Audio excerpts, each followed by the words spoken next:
22 heures et quelques minutes. Une chambre d'adolescent, quelque part en France. Pas une cité, pas un quartier réputé difficile. Un pavillon ordinaire dans une ville moyenne. Une de celles qu'on croyait à l'abri. La lumière est éteinte. La seule clarté vient d'un écran de téléphone posé contre l'oreiller qui découpe un visage dans le noir. En bas, dans le salon, des parents regardent la télévision. Ils pensent que leur fils dort ou joue ou parle à ses amis. Ils n'ont pas tort sur ce dernier point. Ils parlent bien à quelqu'un. Sur l'écran, une conversation vient de s'ouvrir. Un compte au nom anodin, une petite icône colorée, un message qui s'efface au bout de quelques secondes. Puis, une liste, des produits, des quantités, des prix, un horaire d'ouverture, comme pour une boutique, une phrase presque commerciale. Disponible ce soir, livraison rapide. L'adolescent tape une adresse, pas la sienne exactement, un coin de rue, à 2 pâtés de maison. Dans 15 minutes, une voiture ralentira à cet endroit, une vitre se baissera et il n'y aura eu, entre la première pensée et la marchandise dans la poche, qu'une poignée de secondes et 3 messages. Bienvenue dans le dossier. Comment la drogue est-elle entrée dans la chambre de cet enfant sans forcer aucune porte? Comment un commerce interdit, traqué, réprimé, a-t-il fini par ressembler à s'y méprendre à une commande de repas? Qui gagne de l'argent? Beaucoup d'argent. À ce que rien ne change? Et surtout, comment a-t-on laissé la France en arriver là? On ne va pas vous raconter des monstres, on va vous montrer un système qui a lâché. Dans les minutes qui suivent, on va suivre le chemin d'un simple message, du pouce d'un adolescent jusqu'au sommet d'une pyramide financière que personne ne semble pouvoir atteindre. On va voir comment le trafic de stupéfiants, celui qu'on imaginait cantonné au pied des immeubles, s'est déplacé dans la poche de chacun, s'est professionnalisé, s'est tubérisé, jusqu'à devenir un marché de masse qui pèse aujourd'hui plusieurs milliards d'euros par an. Et on va poser une question que l'État, malgré les lois et les discours, n'a toujours pas réussi à refermer. Qui contrôle encore ce téléphone? On va remonter la chaîne, un maillon après l'autre. Le livreur qui n'est qu'un salarié, le patron qu'on ne voit jamais, l'enfant qu'on recrute d'un message, l'argent qui s'évapore vers l'étranger et, tout au bout, un État qui saisit des tonnes de poudre et laisse filer des milliards. Ce dossier n'est pas l'histoire d'une drogue, c'est l'histoire d'une porte qu'on a laissée ouverte et qui donne directement sur la chambre de nos enfants. Reprenons la scène, mais de plus loin, car ce qui vient de se passer dans cette chambre n'a rien d'exceptionnel. C'est, au contraire, la chose la plus banale du monde. Chaque soir, dans des dizaines de milliers de foyers, le même geste se répète. Un doigt sur un écran, un message, une attente de quelques minutes, une transaction, aussi simple que de commander une pizza. C'est précisément l'expression qu'utilisent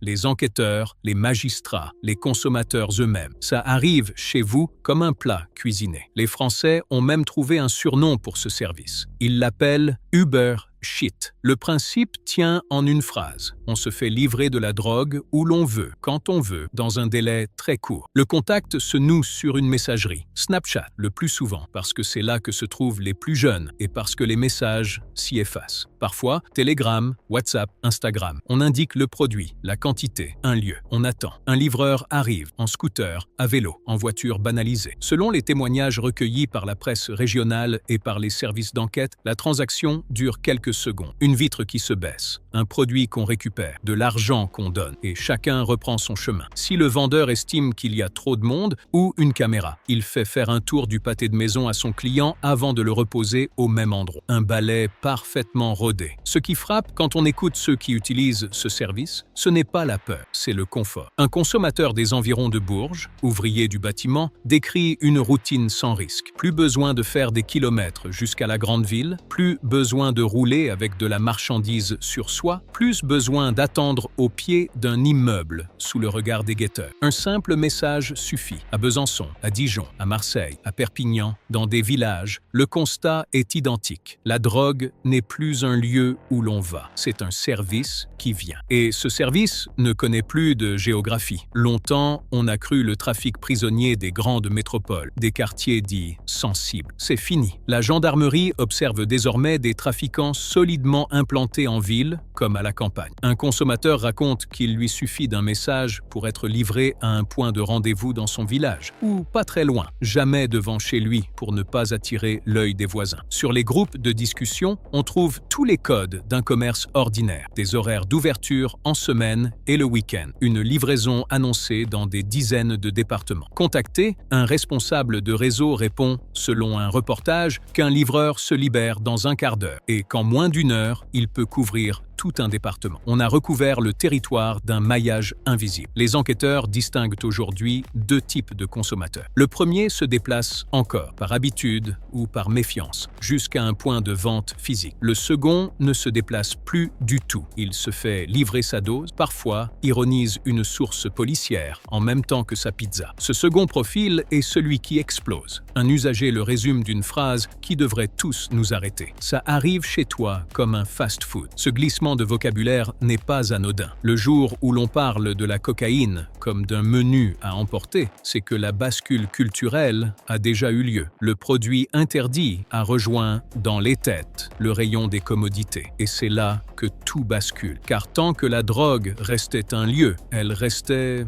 d'une certaine manière, contenable. Il fallait s'y rendre, franchir une frontière invisible, entrer dans un territoire. Le point de deal était visible, localisable, attaquable. La police pouvait le pilonner, mettre la pression, déranger le commerce. Mais un service qui se déplace, qui n'a pas d'adresse, qui tient dans un téléphone chiffré et se recompose ailleurs dès qu'on l'inquiète, ce service-là échappe à la logique même de la répression. On ne peut pas encercler un flux. Zoomons de nouveau. Ce n'est pas un adolescent. Ce sont des milliers. Ce n'est pas une ville, c'est le pays entier. En 2024, les infractions liées aux stupéfiants ont progressé de 10% pour l'usage et de 6% pour le trafic. La cocaïne, autrefois réservée à quelques cercles, est désormais consommée par plus d'1 million de personnes dans l'année en France. En 20 ans, le nombre de Français ayant expérimenté ce produit a été multiplié par 4. Ce ne sont plus des chiffres de marge, ce sont des chiffres de masse. Une source policière, citée par la presse, le résume d'une formule qui devrait nous glacer. Aujourd'hui, ce sont parfois des grands-mères qui viennent chercher leur dose. Toutes les couches de la société sont concernées. L'employé de bureau, l'artisan, le commerçant, l'étudiant, le père de famille. La frontière imaginaire entre eux et nous, entre le monde du trafic et le monde ordinaire, cette frontière n'existe plus. Elle a été dissoute par un écran tactile. Voilà le point de départ de ce dossier. Un geste anodin, répété des millions de fois, qui a fait entrer dans les foyers un marché criminel que l'État affirme combattre et n'a pas su contenir. La question n'est pas de savoir si la drogue est disponible. Elle l'est, partout, tout le temps. La question est de comprendre comment on en est arrivé là. Et pour cela, il faut remonter le temps. Il faut se souvenir d'un monde d'avant. Un monde qui n'est pas si lointain, 10 ou 15 ans à peine, mais qui appartient déjà à une autre époque du trafic. Dans ce monde-là, acheter de la drogue était une épreuve. Il fallait connaître un lieu. On l'appelait le four, la pointe, le plan. C'était un endroit précis, souvent au pied d'une barre d'immeuble, parfois au dernier étage d'une cage d'escalier. Il fallait s'y rendre physiquement, s'exposer, croiser des guetteurs postés en sentinelle, subir leurs regards, parfois leur méfiance. Le consommateur prenait un risque réel, celui d'un contrôle de police à la sortie, celui de mauvaises rencontres, celui d'être vu. Ce modèle avait une conséquence directe et cruciale pour comprendre la suite. Le trafic était attaché à un territoire. Un réseau, c'était d'abord un lieu qu'on tenait, qu'on défendait, qu'on se disputait. La violence naissait de là, de la conquête et de la défense de ces mètres carrés rentables. Mais ce même ancrage rendait le trafic visible. L'État savait où regarder. Les grandes opérations de police, les descentes spectaculaires, les places nettes. Toute la stratégie répressive reposait sur cette évidence. Le commerce avait une adresse. Faisons ici un détour par l'histoire, car il éclaire tout le reste. Il fut un temps où le trafic français avait un centre de gravité et un visage, celui de la French Connection, ces laboratoires marseillais qui, des années 50 aux années 70, raffinaient l'héroïne avant de l'exporter vers les États-Unis. Un trafic presque artisanal, incarné par quelques figures identifiées. Ce temps est mort. Le spécialiste Bertrand Monet, qui a étudié de près les organisations criminelles pour le compte d'un grand quotidien, décrit aujourd'hui des structures qui n'ont plus rien d'artisanal, de véritables multinationales, extrêmement agiles, extrêmement rentables, prêtes à conquérir n'importe quel marché. En un demi-siècle, on est passé du laboratoire de quartier à l'entreprise mondialisée. Et la vente au détail, dernier maillon de cette chaîne planétaire, a suivi le même chemin, de l'artisanat de rue à la plateforme numérique. Puis, le téléphone est arrivé au cœur de la transaction. D'abord discrètement, à la fin des années 2010. Un numéro qu'on se passait de bouche à oreille, un livreur qui venait à vous. Le journaliste Alexandre Kaufmann, qui a suivi pendant plus d'1 an une unité spécialisée de la brigade des stupéfiants, décrivait déjà des structures organisées comme des plateformes de livraison avec des messages promotionnels envoyés aux clients. Le mouvement était lancé, mais il lui manquait un accélérateur. Cet accélérateur, ce fut la pandémie. Au printemps 2020, la France se confine. Les rues se vident, les points de deal deviennent des pièges à ciel ouvert. Se déplacer devient suspect. Pour les trafiquants, la crise sanitaire aurait pu être une catastrophe. Elle fut une opportunité. Puisque les clients ne pouvaient plus venir, on irait à eux. La livraison à domicile, jusque-là marginale, explose. Un consommateur de la région de Besançon le raconte simplement. Pendant le confinement, on lui a dit qu'on pouvait commander en ligne. Il a essayé, il n'a jamais arrêté. Ce qui était une adaptation d'urgence est devenu le nouveau standard. La commission d'enquête du Sénat le constatera noir sur blanc. Les confinements n'ont fait qu'accélérer le processus d'ubérisation. Un magistrat marseillais a même établi un lien plus profond, presque contre-intuitif. Le développement de la livraison à domicile, explique une vice-présidente chargée de l'instruction, tient en partie à une pénurie de main-d'œuvre, moins de bras disponibles au pied des immeubles. Donc, un modèle qui déporte le risque vers la route et vers le client. Le trafic, comme toute entreprise confrontée à une contrainte, a innové pour la contourner. Il n'a pas subi la crise, il l'a métabolisée. Et chaque obstacle dressé par la répression, loin de le freiner, l'a poussé à se réinventer un cran plus loin, un cran plus insaisissable. Comparons maintenant les deux mondes, terme à terme, car c'est dans ce contraste que se lie tout le drame. Avant, il fallait un territoire. Désormais, il suffit d'un réseau social. Avant, le consommateur se déplaçait et s'exposait. Désormais, il attend chez lui. Avant, le trafic était visible et localisable. Désormais, il est diffus, mobile, chiffré. Avant, un réseau démantelé, c'était un lieu repris. Désormais, un réseau inquiété se recompose ailleurs en quelques heures, sur un autre compte, avec d'autres livreurs. Le trafic n'a pas seulement changé d'outil, il a changé de nature. Et les chiffres du marché racontent cette bascule mieux que n'importe quel discours. Entre 2010 et 2023, le chiffre d'affaires des drogues illicites en France a augmenté de 189%. Il a été multiplié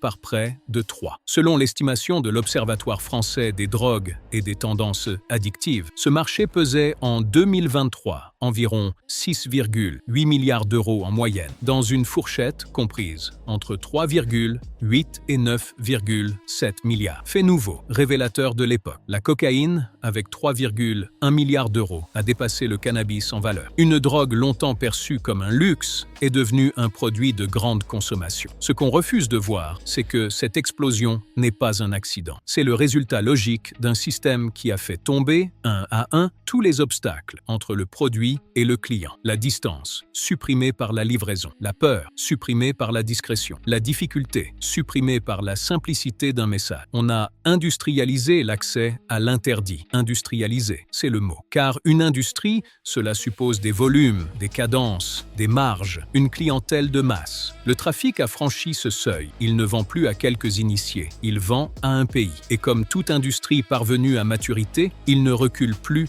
spontanément. Il faut, pour le faire refluer, une force au moins égale à celle qui le pousse. Or, la force qui le pousse, c'est la demande de millions de consommateurs, la rentabilité de milliards d'euros, la protection d'une technologie chiffrée. Contre cela, que pèse une opération de police au pied d'un immeuble? Le déséquilibre est là, dans cette disproportion entre un adversaire devenu industriel et une réponse restée, trop souvent, artisanale. Un dernier chiffre pour prendre la mesure du basculement. En 2022, 27,7 tonnes de cocaïne étaient saisies en France, soit 5 fois plus que 10 ans auparavant. La courbe n'est pas linéaire, elle s'emballe. Et cette flambée cache un renversement plus profond encore. La cocaïne génère désormais plus de chiffre d'affaires que le cannabis, alors même qu'on en consomme des volumes très inférieurs, environ 47 tonnes de cocaïne contre près de 400 tonnes de cannabis en une année. Autrement dit, une drogue vendue en bien plus petite quantité rapporte davantage parce qu'elle est plus chère et plus rentable à chaque étape. Le marché ne s'est pas seulement élargi, il s'est déplacé vers le produit le plus lucratif, le plus addictif, le plus dangereux. La logique du profit a choisi pour nous ce que nous consommerions. Le mot est dur à écrire, mais c'est le bon, entreprise. Car derrière le message qui s'affiche sur l'écran d'un adolescent, il n'y a pas un dealer isolé au coin d'une rue. Il y a de plus en plus souvent une organisation, structurée, hiérarchisée, rationnelle. Les enquêteurs parlent de call center de la drogue, dont l'organisation n'a rien à envier à celle d'une plateforme de livraison de repas. Un standard téléphonique reçoit les commandes, un responsable les répartit, un réseau de livreurs les exécute. Chacun à sa place, chacun avec sa fonction. Le trafic a copié l'économie légale jusque dans son organigramme. Cette copie va loin, jusque dans les détails de la logistique. Les narcotrafiquants ont recours à des transporteurs spécialisés qui acheminent la marchandise sans connaître l'identité des commanditaires. On achète, par exemple, aux Pays-Bas, on se fait livrer dans un lieu choisi et le convoyeur ignore tout de ce qu'il transporte pour qui. Ce cloisonnement, calqué sur la sous-traitance des grandes entreprises, a une fonction précise, réduire ce que chaque acteur sait de l'ensemble. Ainsi, en cas d'interpellation, la connaissance saisie est minimale et les infractions prises isolément paraissent d'une gravité moindre. Le réseau se protège en morcelant le savoir autant que la marchandise. Au sommet de cette petite machine, il y a le patron, celui qu'on ne voit jamais, qui ne touche ni la drogue ni le client. En dessous, une fonction est apparue, presque comique si elle n'était pas si efficace, le chargé de communication. C'est lui qui anime les comptes sur les messageries, qui envoie les messages, qui entretient la relation avec les clients. Un ancien livreur, cité par la presse, décrit un métier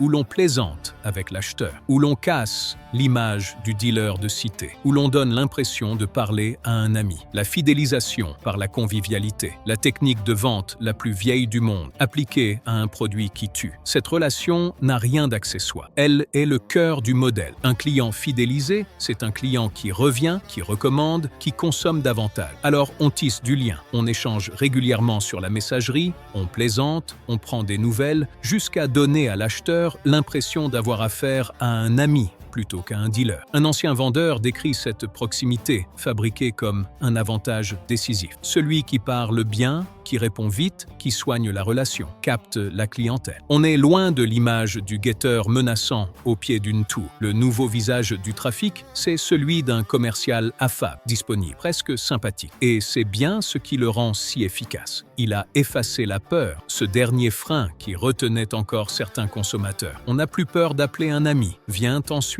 le livreur. C'est le visage du système. Et pourtant, c'est celui qui en sait le moins. Un jeune homme interrogé à Marseille, ancien livreur de repas reconverti au début de la crise sanitaire parce que c'était plus rentable, résume sa condition, sans détour. Il n'est qu'un salarié. Celui qui prend l'argent, c'est le patron. Lui va simplement d'un point A à un point B. Il enchaîne plusieurs dizaines de livraisons par jour. Il ne connaît ni ses fournisseurs, ni parfois même le nom de son patron. Ce cloisonnement n'est pas un hasard, c'est une protection. En cas d'interpellation, le livreur ne peut rien dire parce qu'il ne sait rien. Et pour brouiller encore les pistes, le système fonctionne à flux tendu. Comme dans toute entreprise moderne, on ne stocke rien, ni produit, ni argent. La marchandise, acheminée en petite quantité, est immédiatement vendue. Le livreur se ravitaille au fur et à mesure pour n'avoir jamais sur lui qu'une infime quantité. L'objectif est clair. Si un policier le contrôle avec une seule barrette, impossible de distinguer le trafiquant du simple consommateur. Le trafic a compris qu'en fractionnant, en dispersant, en ne laissant jamais de traces concentrées, il devenait presque insaisissable. Mais c'est dans le marketing que la professionnalisation atteint son sommet, et c'est là que le vertige commence. Les réseaux ne se contentent pas de vendre, ils fidélisent. Ils envoient des messages promotionnels comme n'importe quelle marque. 1 gramme acheté, 1 gramme offert. Nouvelle arrivage. Ils pratiquent des tarifs dégressifs. Plus on achète, moins c'est cher. Ils proposent des cartes de fidélité, des cadeaux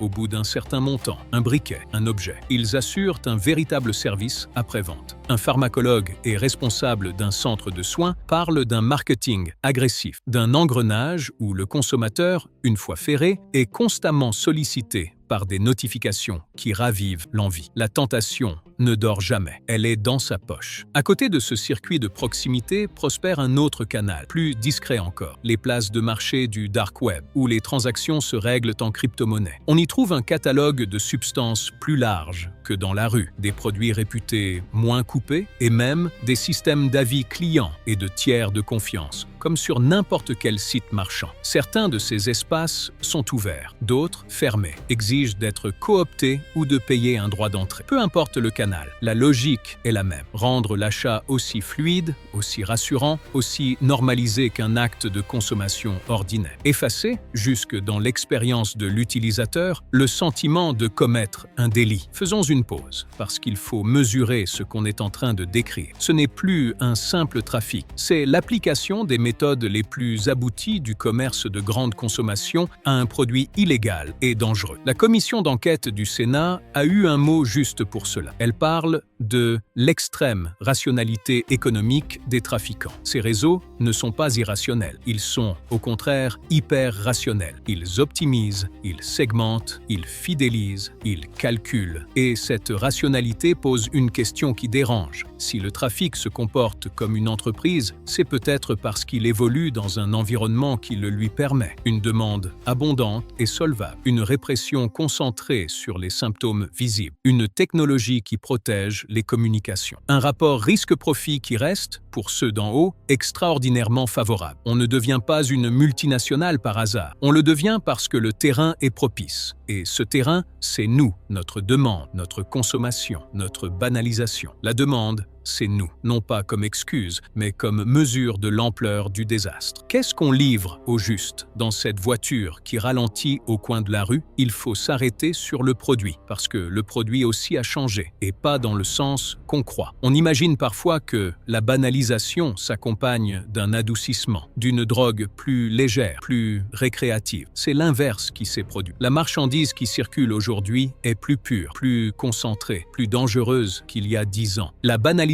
de l'accès s'accompagne d'une aggravation du produit. Les indicateurs officiels sont sans ambiguïté. L'Observatoire français des drogues relève, pour ces dernières années, une hausse de la teneur en principe actif des produits, une baisse de leur prix réel et une augmentation des quantités disponibles. Pour la cocaïne, un responsable de centre de soins évoque des taux de concentration atteignant parfois plus de 90%, là où la teneur moyenne se situait autour de 73% en 2023. Traduisons ce que cela signifie concrètement. Un produit plus pur, vendu à un consommateur qui ignore sa concentration exacte, transforme chaque prise en un jeu de hasard, un pari, parfois mortel. Ce pari a un nom clinique, l'overdose. Des brigades spécialisées enquêtent spécifiquement sur les décès par surdose, précisément parce que la pureté imprévisible transforme des consommateurs habitués en victimes soudaines. Plus le produit est concentré, plus la marge d'erreur se réduit. Et pendant que la teneur monte, le prix,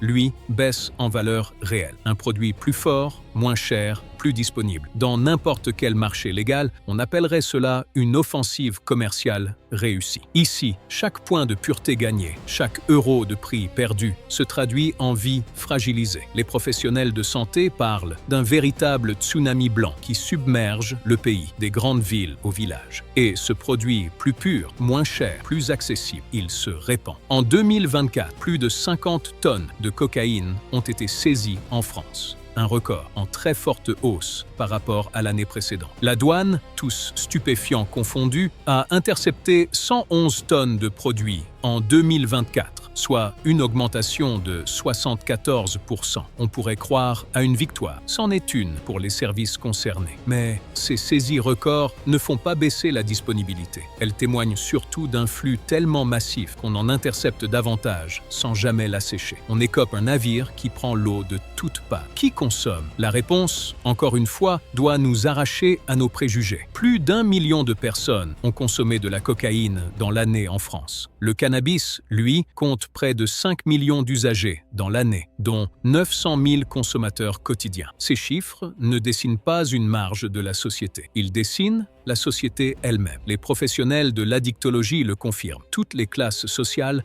sont touchées. La cocaïne, note-t-il avec inquiétude, jouit désormais chez les jeunes d'une image meilleure que celle du tabac. On a réussi ce tour de force sinistre, rendre une drogue dure plus fréquentable qu'une cigarette. Les professionnels de l'addictologie dressent une hiérarchie qui en dit long sur l'époque. Chez les moins de 25 ans, le cannabis reste en tête, suivi de l'alcool, puis, en troisième position, de la cocaïne, dont l'image s'est améliorée à mesure que celle du tabac se dégradait. Ceux qui accueillent chaque jour les usagers dans les centres de soins tirent la sonnette d'alarme. Avec la livraison, les adolescents accèdent plus facilement que jamais aux drogues dures. Il ne s'agit plus seulement de cannabis fumé en soirée. Il s'agit de cocaïne, de kétamine, de produits de synthèse, disponibles d'un message pour un public de plus en plus jeune et de moins en moins conscient du danger. La banalisation n'est pas qu'une affaire de vocabulaire. Elle se mesure en années gagnées par le produit sur l'âge de ses victimes. Il faut ici, un instant, endosser le rôle du pédagogue. Comment un produit aussi dangereux a-t-il pu se banaliser à ce point? Parce que la livraison a supprimé le dernier rempart symbolique, celui de la démarche. Tant qu'il fallait aller au four, descendre dans un quartier, affronter un décor, l'achat gardait quelque chose de transgressif, de dissuasif. Ce décor filtrait, beaucoup renonçaient. En supprimant le déplacement, l'ubérisation a supprimé ce filtre. Elle a rendu l'achat de cocaïne aussi neutre, aussi indolore, aussi silencieux qu'un clic. Et ce qui devient neutre devient massif. Et le massif, à son tour, nourrit le massif. Plus la consommation se banalise, plus elle devient visible, imitée, transmise. Un produit qu'on voit circuler sans conséquence apparente perd, aux yeux des plus jeunes, son caractère effrayant. La peur, qui était le meilleur rempart, s'érode d'elle-même à mesure que l'usage se répand. C'est le cercle vicieux de toute banalisation. Elle se valide en se répétant. Et pendant que ce cercle tourne, le marché, lui, engrange, indifférent aux discours de prévention, indifférent aux campagnes, indifférent aux lois, tant qu'il reste, tout au bout de la chaîne, un doigt prêt à taper 3 messages dans le noir. C'est ici qu'il faut affronter une vérité inconfortable, celle qui structure tout ce dossier. La demande,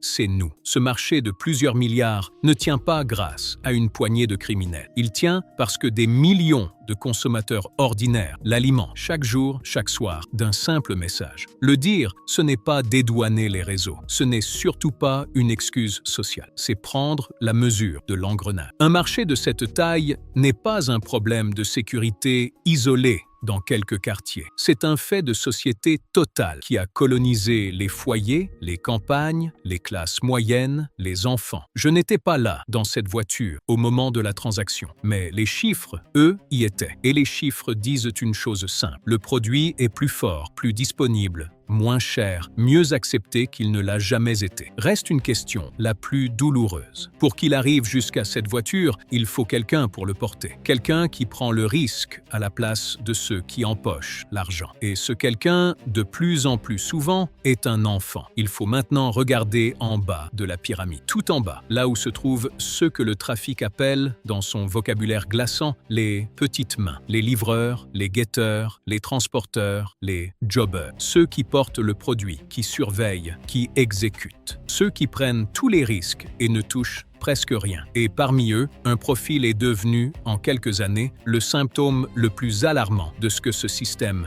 est devenu, le mineur. Le mécanisme de recrutement est d'une simplicité redoutable et il se déroule sur les mêmes applications qui servent à vendre. Les réseaux sociaux, dont les adolescents sont friands, sont devenus des bureaux d'embauche. La procureure de la République de Lille l'a formulé devant le Sénat. Dans une proportion croissante des lieux de trafic, on recrute des mineurs ou de jeunes majeurs venus d'autres quartiers, d'autres villes, d'autres départements, à la journée, à la semaine, voire au mois, via les réseaux sociaux. Le procureur de Marseille complète ce constat. Les rangs des petites mains se remplissent désormais de jobbers venus de la France entière et de personnes en situation de grande précarité, mineurs comme majeurs. Une offre d'emploi criminelle, publiée là où se trouvent les plus vulnérables. Le mot de offre d'emploi n'est pas une image, c'en est vraiment une. Des annonces circulent promettant une rémunération pour quelques jours de travail, un rôle de guetteur, de livreur, de porteur. La commission d'enquête du Sénat s'en est émue au point de proposer que toute offre de ce type publiée sur un réseau social accessible aux mineurs soit spécifiquement sanctionnée. Qu'il ait fallu envisager une loi pour interdire de recruter des enfants au trafic. Comme on recrute des saisonniers, en dit long sur ce que nous avons laissé s'installer. Le crime n'a plus besoin de se cacher pour embaucher. Il poste, il attend, et il sait que, dans le flux des adolescents désœuvrés, il finira toujours par trouver quelqu'un pour répondre, car ce sont bien les plus vulnérables que le système va chercher. Le journaliste Philippe Pujol, qui connaît de près les quartiers nord de Marseille, décrit cette chair à canon avec une précision qui serre le cœur. Des enfants de mères seules, des jeunes issus de grandes fratries, des adolescents en difficulté psychologique ou cognitive, parfois des mineurs isolés, sans attaque. Le rapporteur de la commission d'enquête du Sénat le dit sans détour. Il s'agit parfois de mineurs exploités, victimes de violences insupportables. Le trafic ne recrute pas des durs, il recrute des fragiles. Il repère la faille et s'y engouffre. Ce ne sont pas des soldats, ce sont des proies. Et parce qu'ils sont des proies, ils sont, aux yeux du système, remplaçables. C'est le mot le plus froid de tout ce dossier. Là où une entreprise légale forme et retient ses employés, l'entreprise criminelle consomme les siens. Une petite main interpellée, blessée, tuée, est aussitôt remplacée par une autre, recrutée d'un message. Le trafiquant du haut ne perd rien, ni argent, ni savoir, ni temps. Il ne perd qu'un exécutant interchangeable, un coût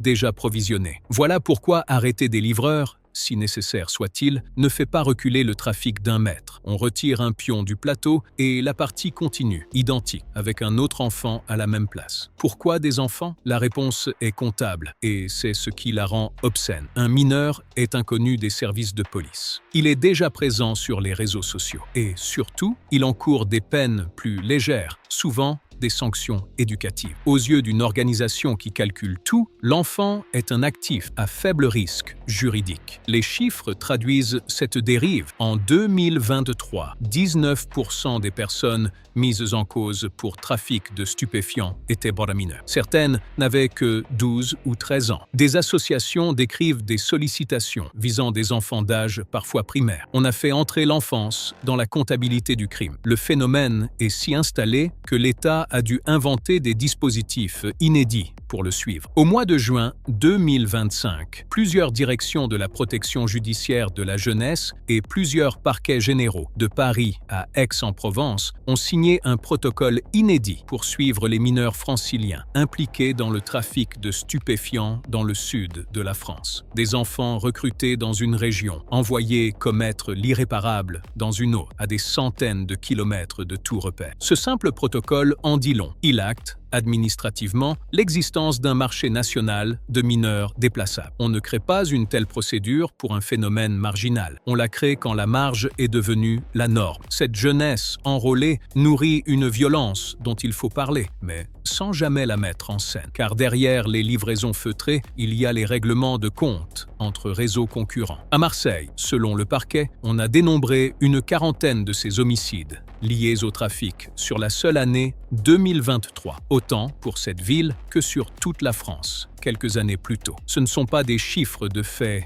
divers. Ce sont les morts d'une guerre économique menée à coups d'enfants. Et le phénomène déborde désormais les seuls garçons. Les associations observent une présence croissante de très jeunes filles à la périphérie du trafic, notamment dans le transport de la marchandise. On ne parle plus d'exception. On parle d'une génération happée, aux deux extrémités de la même chaîne, celle qui consomme et celle qui livre. Et il y a un seuil au-delà duquel ce recrutement bascule dans l'horreur froide. Le 10 février 2026 s'est ouvert à huis clos devant le tribunal pour enfants de Paris. Le procès d'un adolescent de 15 ans, originaire du Gard, jugé pour un homicide commis en octobre 2024 à Marseille. La victime était un chauffeur de VTC, un père de 3 enfants, figure du football amateur local, un homme qui cumulait les emplois pour nourrir sa famille. Près de 500 personnes assistèrent à ses obsèques. L'adolescent, que la loi interdit de nommer, aurait été recruté sur une messagerie par la criminalité organisée. Une première affaire emblématique de ce que les magistrats redoutaient, des tueurs à gages mineurs, recrutés en ligne pour le compte de réseaux qu'ils ne connaissent même pas. Sur les faits, la prudence s'impose. L'affaire est jugé, et il ne nous appartient pas de nous substituer à la justice. Mais ce que ce procès met en lumière, au-delà du cas particulier,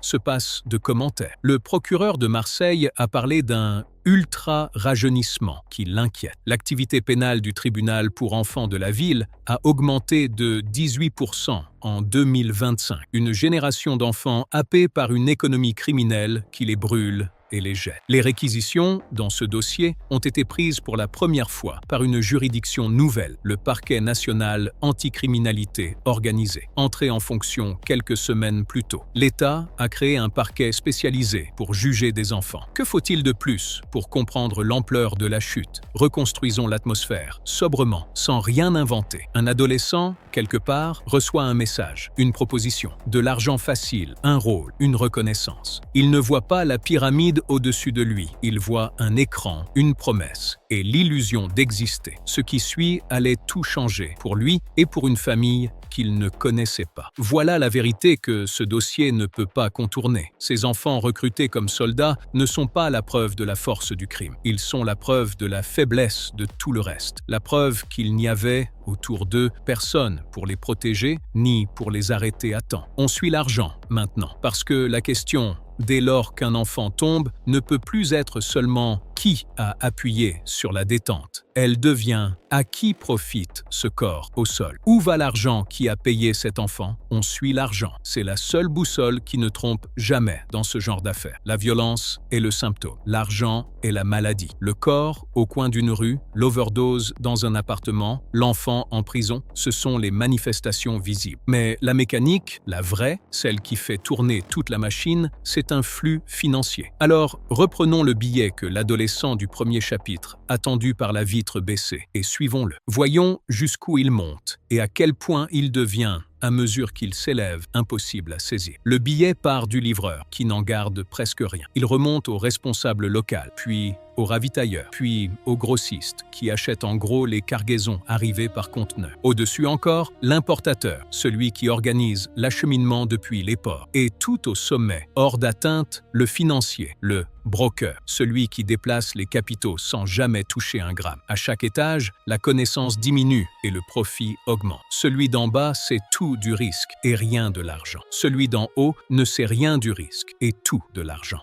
C'est l'inversion parfaite et c'est elle qui protège les vrais responsables. Additionnons ces flux et le vertige revient. Le marché français des drogues illicites pesait en 2023 environ 6,8 milliards d'euros. La cocaïne à elle seule en représente plus de 3 milliards. Lors de son audition devant le Sénat en mars 2024, le ministre de l'économie a estimé qu'au minimum 3,5 milliards d'euros générés chaque année par le narcotrafic échappent aux autorités. 3,5 milliards qui s'évaporent. Voilà la véritable mesure de la faillite. Ce n'est pas seulement qu'on ne saisit pas assez de drogue, c'est qu'on ne récupère presque rien de l'argent. Où va-t-il, cet argent? C'est là que le talent des trafiquants se déploie et que l'imagination de l'État semble s'épuiser. La commission d'enquête du Sénat a recensé un éventail de méthodes de blanchiment d'une variété infinie. Il y a la réutilisation directe des espèces, réinjectées immédiatement dans des secteurs où l'on paie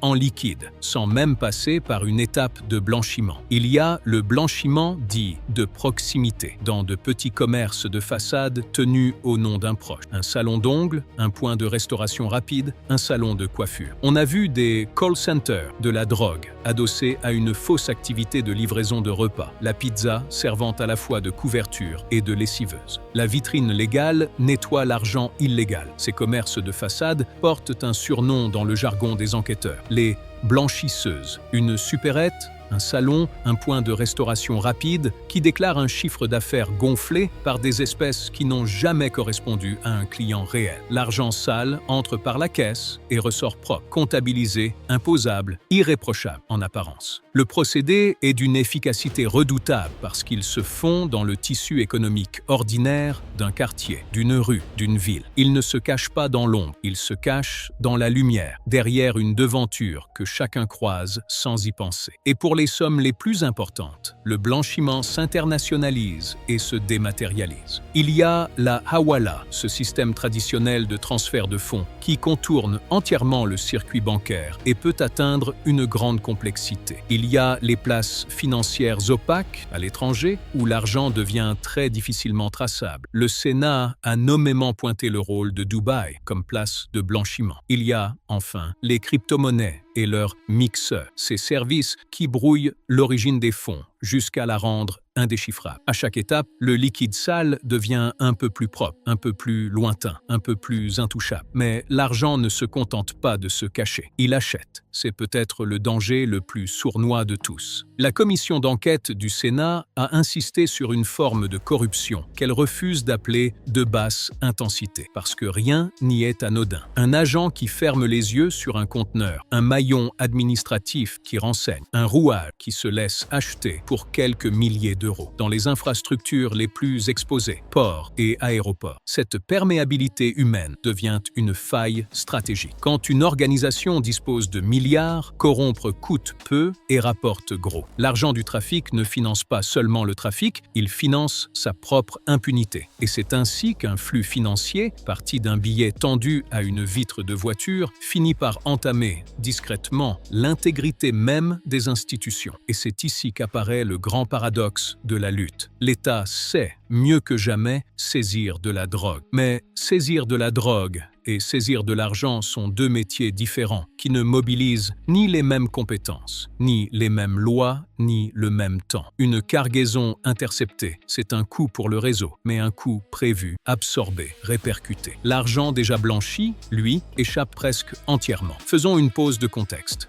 parce qu'elle est décisive. Pourquoi cet écart? Parce que suivre la drogue, c'est de la police. Suivre l'argent, c'est de la finance, du droit international, de la coopération entre États, de la volonté politique soutenue sur des années. C'est lent, technique, invisible, sans image spectaculaire. Une saisie de cocaïne fait une belle photographie. Un réseau de blanchiment démantelé après 4 ans d'enquête ne fait pas de bruit. Un système qui préfère les images aux résultats concentre ses moyens là où ça se voit, pas là où ça compte. Voilà pourquoi ce dossier revient encore et toujours à cette phrase. On suit l'argent parce que tant qu'on ne remonte pas jusqu'à lui, on ne fait qu'arrêter des livreurs interchangeables et brûler des enfants qu'on remplacera le lendemain. Un réseau qui perd une petite main ne perd rien. Un réseau qui perd son argent perd tout. C'est pourtant l'argent qu'on poursuit le moins. Non par simple incompétence, mais par construction. Les moyens humains des enquêtes financières sont dérisoires au regard de l'enjeu. Le blanchiment se joue à l'échelle internationale, là où la souveraineté française s'arrête. Et le temps d'une enquête patrimoniale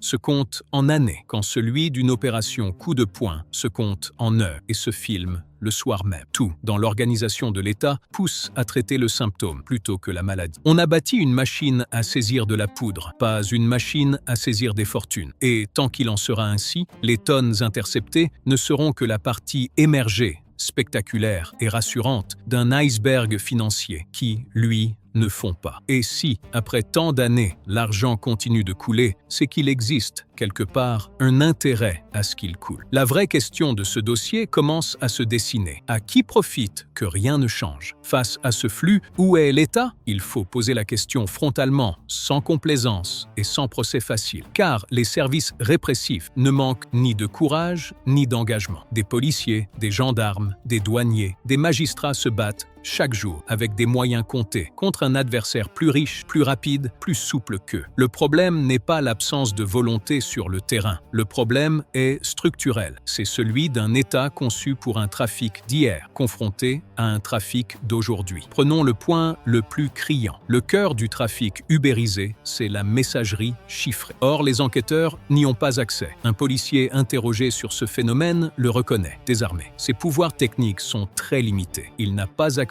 aux messageries cryptées. Lorsque c'est l'utilisateur qui détient la clé de déchiffrement et non l'éditeur de l'application, il devient techniquement impossible de récupérer les échanges. L'État se trouve ainsi dans une situation absurde. Il connaît le canal par lequel passe l'essentiel du commerce et il ne peut pas le lire. Le trafic parle une langue que la police n'a pas le droit d'entendre. Sur le terrain, l'impuissance prend une autre forme. Comment intercepter une livraison? Le livreur ne transporte qu'une quantité infime. Il est indiscernable d'un consommateur. Un gendarme de Franche-Comté le confirme. Difficile de distinguer le trafiquant du client quand chacun se déplace, avec presque rien. Les interpellations de livreurs, ajoute-t-il, aboutissent à des saisies de drogue et d'argent souvent dérisoires au regard des moyens engagés. Résultat, l'aveu est glaçant de lucidité. On surveille davantage les points de deal classiques parce que c'est là qu'on peut mettre la pression. L'État concentre ses forces sur la partie visible du trafic, celle d'hier, pendant que la partie invisible, celle d'aujourd'hui, prospère. Élargissons le cadre, car la porosité ne s'arrête pas au téléphone. Elle commence aux frontières. La cocaïne qui inonde la France entre massivement par les ports. Le Havre, Dunkerque, mais aussi des ports dits secondaires. Rouen, Nantes, Saint-Nazaire, Gennevilliers, que l'Office anti-stupéfiants signale comme particulièrement vulnérable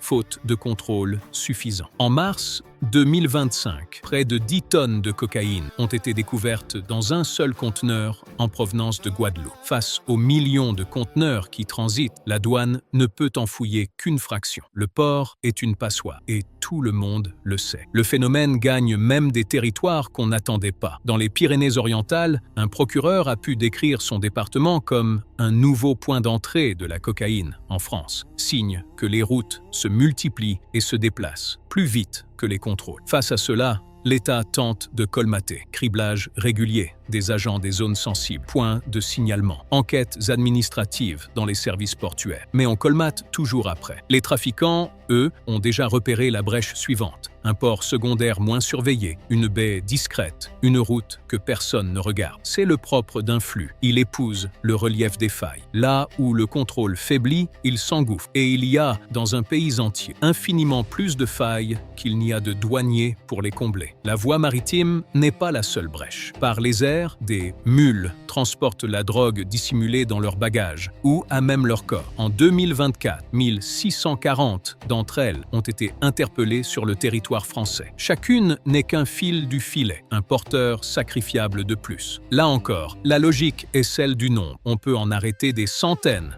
sans tarir le flux, parce que le flux ne repose sur personne en particulier. Il repose sur la masse, sur la redondance, sur l'acceptation d'un taux de perte. Le trafic a intégré la saisie comme une entreprise intègre la casse, une ligne de plus dans le budget. Et lorsque la justice, malgré tout, parvient à condamner, là encore, le constat sénatorial est amer. Pour nombre de trafiquants, la prison n'interrompt pas l'activité, elle la déplace. La détention est vécue comme un risque intégré au métier, temporaire, qui ne nuit que très peu à la carrière criminelle. Des réseaux entiers continuent d'être pilotés depuis une cellule avec un téléphone. On a vu des commanditaires organiser leur commerce, et parfois pire, depuis leur lieu de détention. L'exemple le plus dramatique de cette porosité a marqué le pays au printemps 2024, le 14 mai 2024, lors de l'attaque d'un fourgon pénitentiaire au péage d'Incarville, dans l'Eure. Un narcotrafiquant est libéré par un commando. 2 agents pénitentiaires, un capitaine et un surveillant brigadier, y perdent la vie. 3 autres sont grièvement blessés. Nous avons consacré à cette affaire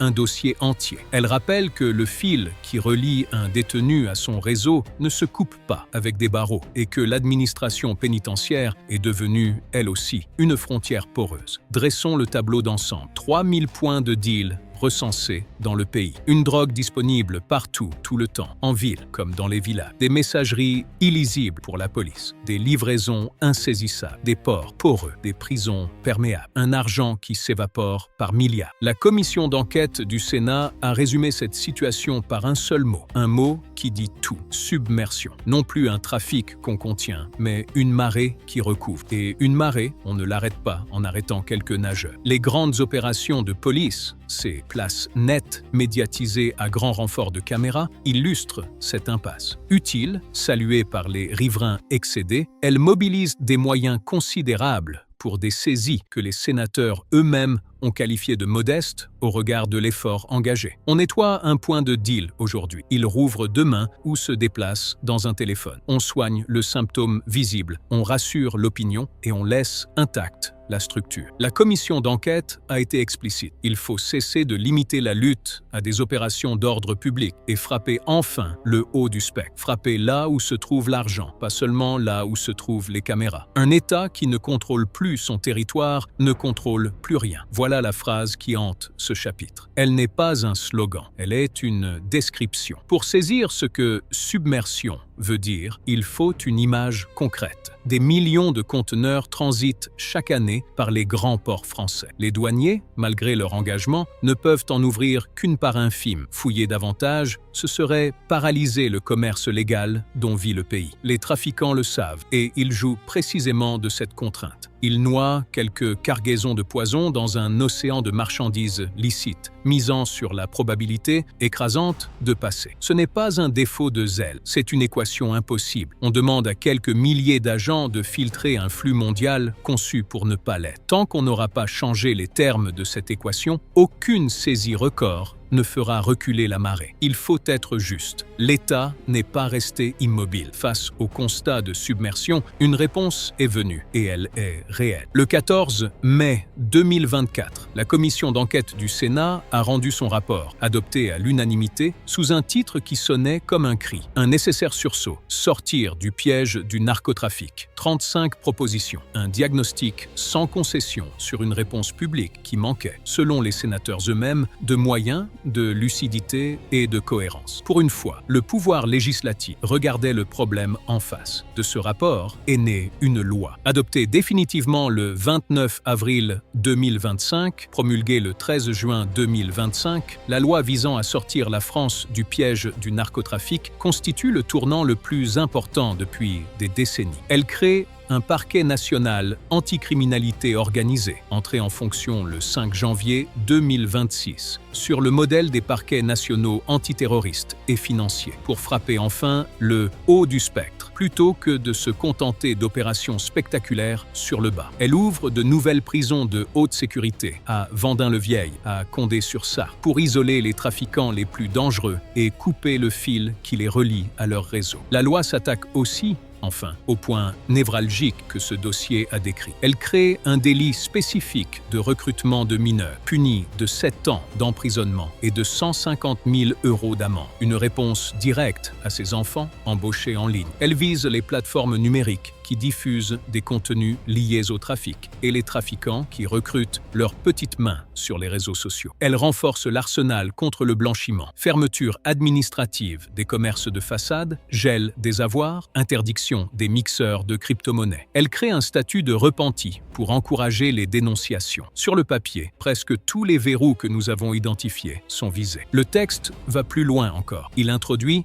sur le modèle italien qui a servi à combattre la mafia, une infraction d'appartenance à une organisation criminelle, permettant de frapper l'adhésion au réseau et non plus seulement les actes isolés de ses membres. Le nouveau parquet national, installé au début de l'année 2026 et dirigé par une magistrate venue de Marseille, hérite d'une compétence claire. Les dossiers les plus lourds, les organisations les plus structurées, ceux que les juridictions locales, débordées, ne pouvaient traiter avec la profondeur nécessaire. Sur le papier, la France s'est enfin dotée d'une architecture à la hauteur de son adversaire. Reste la question qui vaut pour toute réforme. Entre l'outil créé et l'effet obtenu, combien d'années, combien de moyens, combien de volonté tenue dans la durée. L'État a aussi tenté d'enrôler le citoyen dans la lutte. Une plateforme en ligne, adossée au ministère de l'Intérieur, permet désormais de signaler anonymement un trafic avec des éléments précis, sans révéler son identité. Au début de l'année 2025, une campagne de communication frappait fort, rappelant à chaque consommateur que, chaque jour, des personnes perdent le prix de la drogue qu'il achète. L'intention est juste, renvoyer l'acheteur ordinaire à sa part de responsabilité dans la chaîne meurtrière. Reste que renvoyer chacun à sa conscience, aussi nécessaire soit-il, ne remplace pas les moyens, les magistrats, les douaniers et le temps long des enquêtes financières qui manquent encore cruellement. Sur le papier, donc, car c'est ici qu'il faut regarder la faille, et elle est béante. Le dispositif le plus emblématique pour lire enfin les messageries chiffrées, ce cœur battant du trafic ubérisé, n'a pas survécu. Combattu à l'Assemblée, il a été écarté du texte final. Et le 12 juin 2025, le Conseil constitutionnel a censuré plusieurs dispositions, parmi les plus contestés. L'État a donc légiféré contre l'ubérisation du trafic tout en renonçant ou en échouant à se donner la clé du canal même par lequel cette ubérisation opère. Il a écrit une loi contre un phénomène né dans le téléphone, sans obtenir le droit de lire ce que dit ce téléphone. Il faut, sur ce point précis, restituer honnêtement le débat, car il n'est pas illégitime. Ceux qui ont combattu l'accès aux messageries chiffrées ne défendaient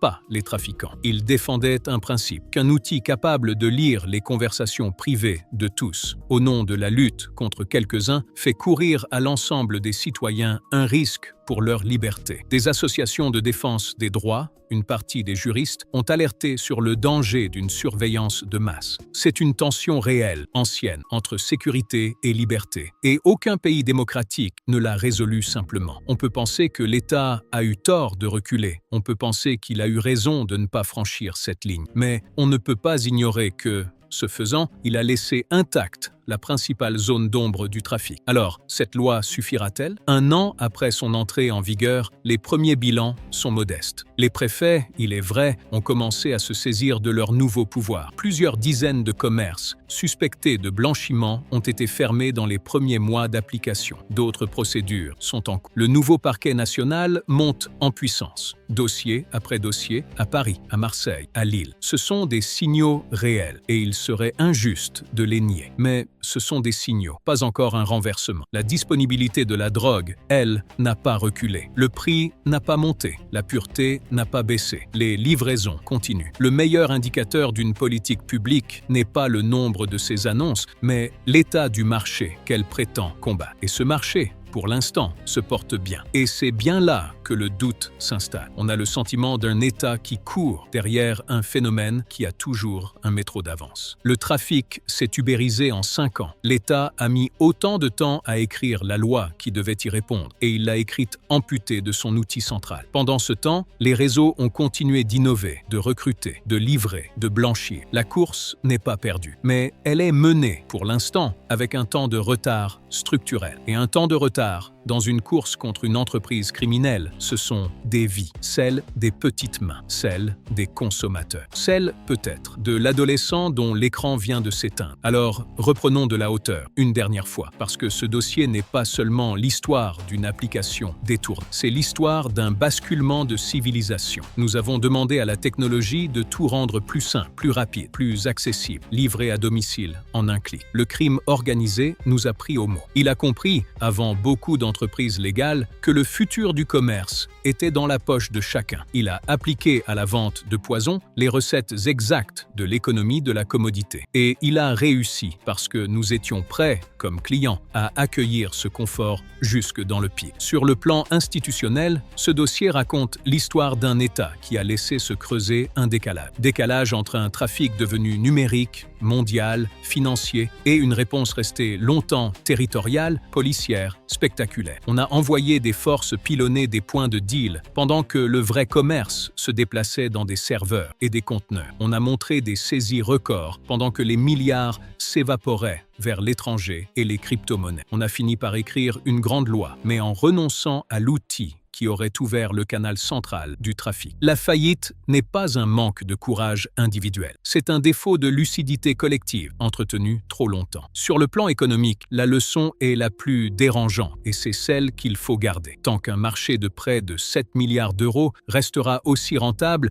et aussi peu risqué pour ceux d'en haut, il trouvera toujours des enfants pour livrer, des messageries pour vendre, des commerces pour blanchir. La violence, les overdoses, les adolescents en prison ne sont pas des accidents du système. Ils en sont le coût de production. Un coût payé par les plus faibles à la place de ceux qui encaissent. Voilà pourquoi, dans ce dossier comme dans tous les autres, il n'y a qu'une boussole. On suit l'argent, parce que c'est lui et lui seul qui explique pourquoi rien ne change. Il y a, enfin, un plan démocratique qu'on aurait tort de négliger. Le Sénat lui-même a osé nommer le péril, celui de voir une puissance criminelle assez riche pour corrompre, assez organisée pour intimider, devenir une menace pour les institutions elles-mêmes. Ce n'est pas une prophétie, c'est un avertissement adossé à des exemples, ici et ailleurs. ailleurs en Europe. Un pays où l'argent du crime infiltre des commerces, achète des complicités, recrute des enfants et pilote des réseaux depuis les prisons est un pays dont l'État recule, mètre après mètre, sans même toujours s'en apercevoir. La drogue livrée à domicile n'est pas qu'un problème de santé publique ou de sécurité. C'est la mesure très concrète de ce que l'État